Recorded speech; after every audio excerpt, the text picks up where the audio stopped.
better. Right, can't be better. How about Matt Hoey? He's playing the, I kind of see a Jerry Thompson thing going on over Yeah, the Shardless Agent inspired bug deck.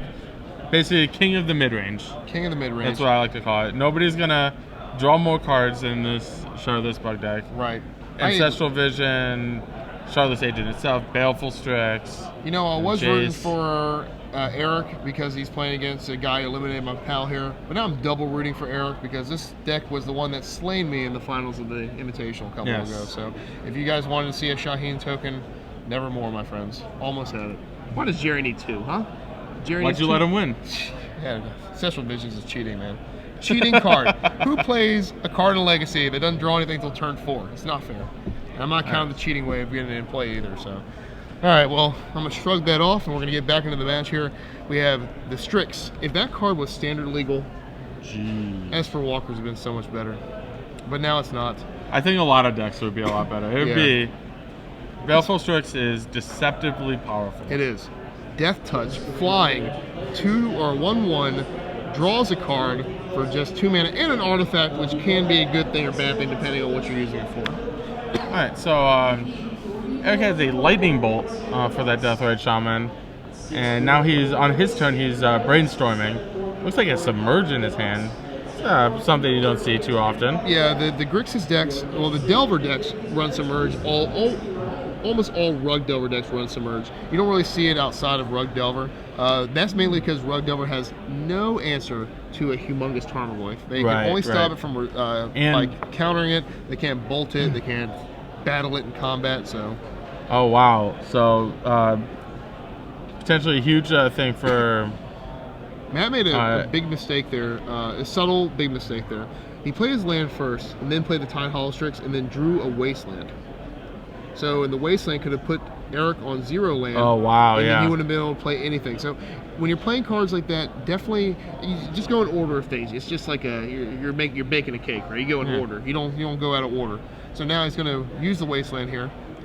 So you get that land not before Eric had a chance to use it. Honestly, that's not even that subtle of a mistake. That's a pretty big mistake. If you know you're going to play something like a Baleful Strix that draws you cards, if you know you're going to play, that say Matt was 100% sure he was going to play Baleful Strix and Deathrite Shaman on his turn. Just play the one that draws your card first, just in case you draw something that better, helps you reevaluate. Absolutely. And there is a Modern Masters Tarmogoyf. You don't see many of those. Artwork is Delver, worst case scenario ever. Delver does not flip, and he doesn't draw a land, so that means it is a worthless creature at this point. And he will be hymned. Matt will sing him a song. This is one of my least favorite songs here. The Turok? Yeah, I don't like the Turok song. Not the album I want to buy. Pretty much every deck in Matt's deck is obnoxious. Yes, I mean, it's very card advantage based. And it's powerful, and that's why this deck wins a lot, because it's just very, very good.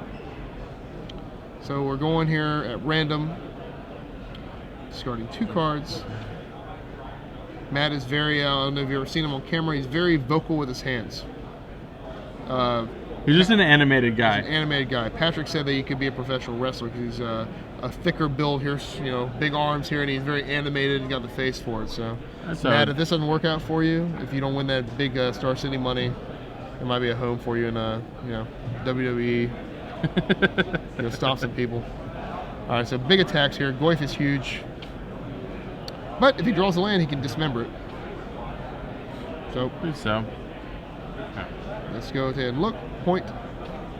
It's tough. Eric's a good guy. He's been in the open a lot, but I just can't feel bad for decks that play 18 land when 4 of them are wastelands and you have no more land left. Right. Something inside me says, it's part of the risk. Part of what you sign up for. I played Rug Delver a few times last year, and the deck is phenomenal in the mid to late game. Even though all its cards cost 1 and 2, they simply keep pace with their opponents, and you just draw more spells. Not only because you have things like Brainstorm and Ponder, things like that to help it along. But yeah, that's the thing. I remember losing the finals of an Open I played a rug mirror match, and my opponent just wastelanded me. Yeah. Like, he drew more wastelands than I drew lands. But I don't have that many lands, so it's not unreasonable. Yeah, it's kind of like you sign up for, you go skydiving off of, Mount Kilimanjaro or something like that, Very, very dangerous, so I wouldn't do it. But if you do, be very careful. Playing 18 lands, be very careful. You could be looking at Eric's board state here and be in a similar situation.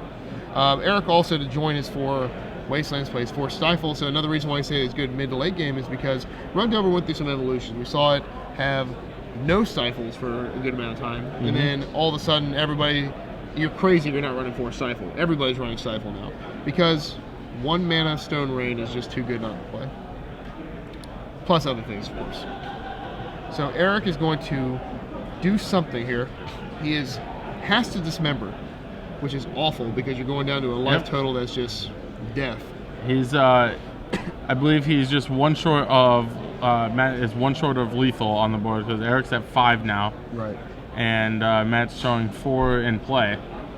So, can't imagine, Matt doesn't have anything else, but, he doesn't need anything else. Right. So he's going to drop him down to 3 and then drop down to 1 with Deathrite.